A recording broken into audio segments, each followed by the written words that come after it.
to announce that we're taking £150 off our energy bills. Now, for most... You've broken their word, you've broken their trust. Will you apologise to them for misleading them? I'm not going to apologise for lifting 500,000 children out of poverty. Keir Starmer just completely lost it on live television, and it was absolutely glorious to watch. The Prime Minister had a full-blown meltdown on Sky News when Beth Rigby confronted him about his broken election promises. And his response was basically, "I won't apologize for lying to you." Yeah, you heard that right. But before we proceed, please don't forget to hit the subscribe button for more updates on the UK Political Insight. Thank you.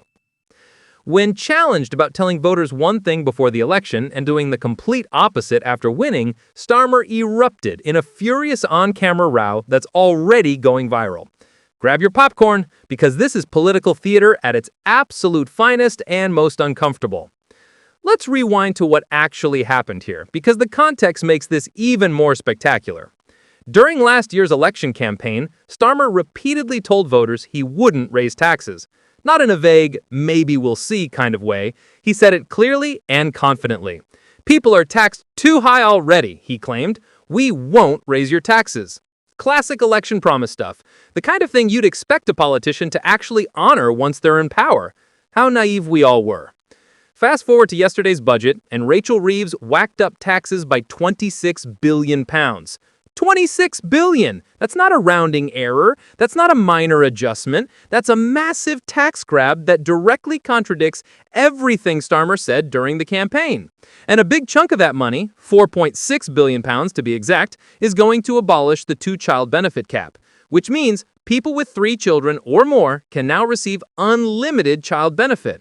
Now, you might think that's good policy or bad policy, but either way, Starmer specifically said before the election that they couldn't afford to do this without raising taxes. And here we are. Taxes raised, policy implemented, promises broken. So Beth Rigby, absolute legend that she is, decided to hold his feet to the fire. She asked him directly why he told voters during the campaign that he wouldn't raise taxes to abolish the two-child benefit cap when that's exactly what he's done. Simple question, straightforward, the kind of question that deserves a straight answer. And Starmer's response? He accepted the challenge that they've asked everybody to contribute. Everybody to contribute. That's politician code for, we're taking your money whether you like it or not. But then he insisted it was worth taxing Britons more in order to lift children out of poverty. Here's where it gets really good. Beth Rigby wasn't having any of it. She launched into an absolutely brutal takedown that every journalist should study. She told him directly, "You told people in the run-up to the election, we will not raise your taxes. People are taxed too high. 800,000 people are being dragged into taxes from your measures yesterday. 1 million people are being dragged into higher tax bands. You have misled the public. You've broken your promises. Just acknowledge it, please. Please be honest." That is how you hold power to account. No softballs, no gentle questions, just facts and a demand for honesty. 800,000 people dragged into taxes? 1 million people dragged into higher tax bands? Those aren't abstract numbers. Those are real people with real bank accounts getting hit with real tax bills they weren't expecting because the Prime Minister told them it wouldn't happen. And Beth Rigby laid it out crystal clear. You misled the public. You broke your promises. Just acknowledge it. And what was Starmer's defense? Brace yourself, because this is where the mental gymnastics reach Olympic levels. He insisted he had been forced to hike taxes due to the Office for Budget Responsibility downgrading productivity forecasts. The OBR cut productivity projections by 0.3 points yesterday, which he argued was a result of the previous government, lost Rachel Reeves billions in estimated tax revenues apparently. Let's unpack this excuse because it's absolutely wild. Starmer's saying that because economic conditions got slightly worse, he had no choice but to break his explicit election promises, as if economic conditions being difficult is some unprecedented surprise that no politician could have possibly anticipated. Mate, you're running for prime minister. Economic challenges are literally the job. If your election promises only work in perfect conditions, maybe don't make them in the first place. And blaming the previous government for productivity forecast dropping? That's rich. You're the government now. You've been in power for months. At some point, you have to own the decisions you're making instead of pointing at the Tories every time something goes wrong. The Tories aren't the ones who promised not to raise taxes and then raise taxes. That was you. That's all on you. But Beth Rigby wasn't done. She went in for another round, this time specifically targeting the two-child benefit cap abolition.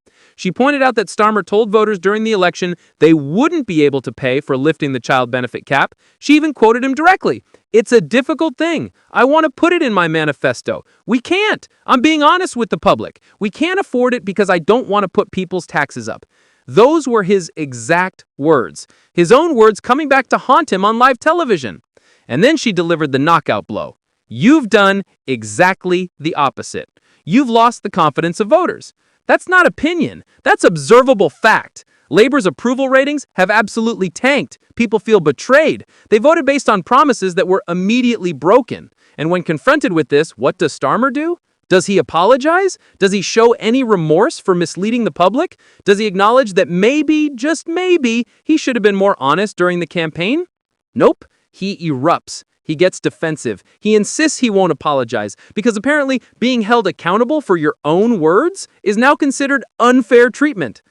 This is the Prime Minister of the United Kingdom having a full meltdown because a journalist dared to quote his own campaign promises back at him and point out he's done the opposite.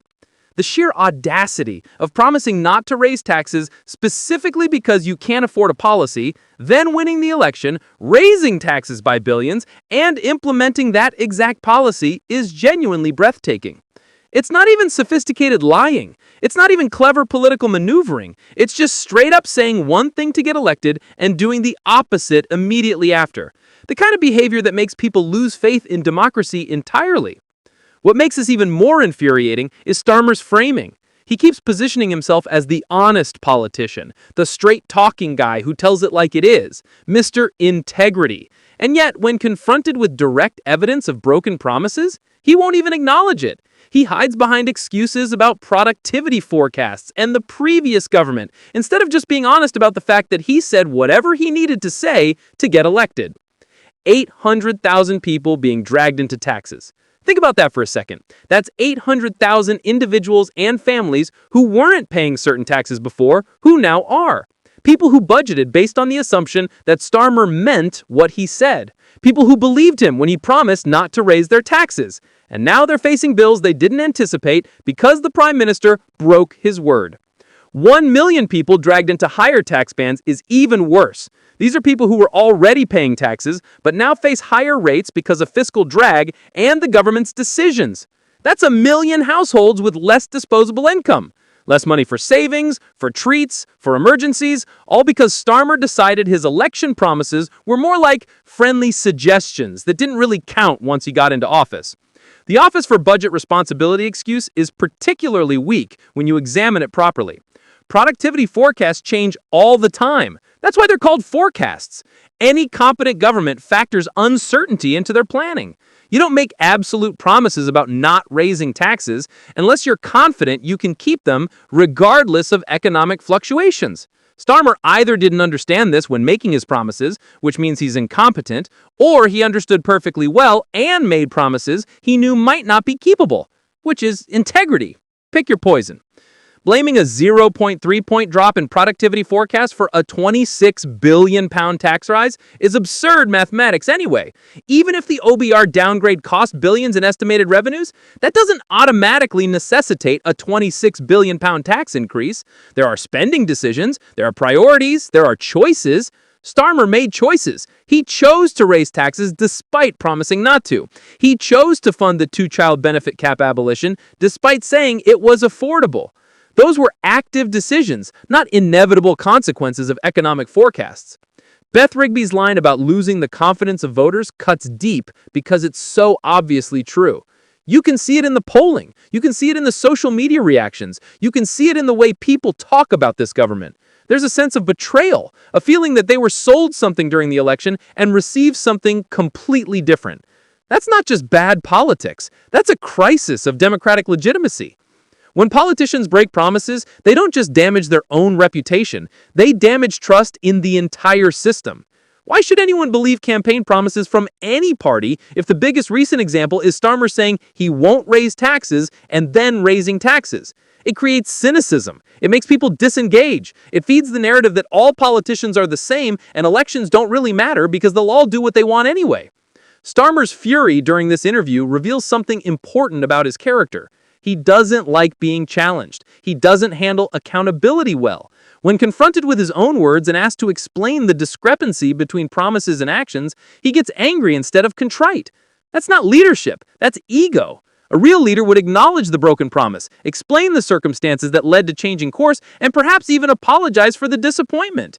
Instead, we get defensiveness and excuses. The "I won't apologize" stance is particularly galling. Nobody's asking him to grovel, but a simple acknowledgement that circumstances changed and promises couldn't be kept would go a long way. A bit of humility, a recognition that voters feel misled. Instead, Starmer's position seems to be that he did nothing wrong and everyone should just accept the tax rises without complaint. That's not gonna fly. People have long memories, especially